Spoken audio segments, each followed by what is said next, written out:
خوش نصیب ہیں وہ لوگ جو نمازوں کا اہتمام کرتے ہیں، اللہ کے اس فریضے کی ادائیگی کو یقینی بناتے ہیں، پوری جد و جہد کے ساتھ اللہ کا فرض ادا کرنے میں کوشش کرتے ہیں۔ تو آئیے، مالک بے نیاز پھر انہیں اجر بھی تو بہت بڑا عطا فرماتا ہے۔ نماز ایک پڑھتے ہیں اور پھر انہیں جماعت کے ساتھ اگر وہی نماز پڑھی جائے تو اسے 27 نمازوں کا ثواب ملتا ہے۔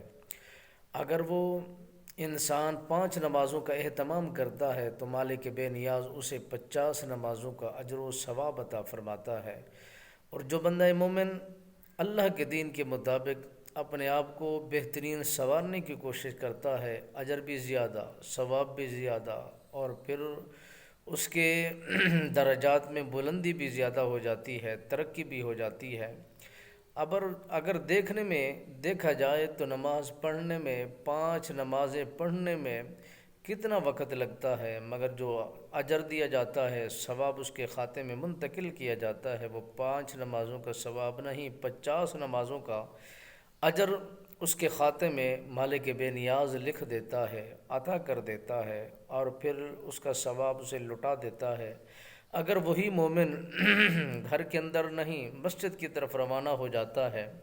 اور جماعت کی ادائیگی کو یقینی بنا کر جماعت میں شامل ہو جاتا ہے، تو پھر اسے ایک نماز کا ثواب نہیں، پھر 27 نمازوں کا ثواب اس کے کھاتے میں عطا کر دیا جاتا ہے۔ اگر اس نے جماعت کی انتظار میں بیٹھ کر ذکر اذکار کیا ہے، اللہ کی یاد میں وقت گزارا ہے، رب رحمان کو یاد کر کے ذکر اذکار کر کے اپنی زبانوں کو مزین کیا ہے، تو مالک بے نیاز پھر اس کے ثواب میں مزید ترقی عطا کر دیتا ہے، مزید اضافہ کر دیتا ہے۔ اور کرنے میں کتنا آسان ہے اور کرنے میں کتنا تھوڑا وقت لگتا ہے، مگر جو ثواب اور اجر ہے اتنا زیادہ ہے، ڈھیروں ہے، برکت کا سلسلہ بہت زیادہ ہے۔ مالک بے نیاز اپنے بندے پر اس انداز میں رحم کرتا ہے۔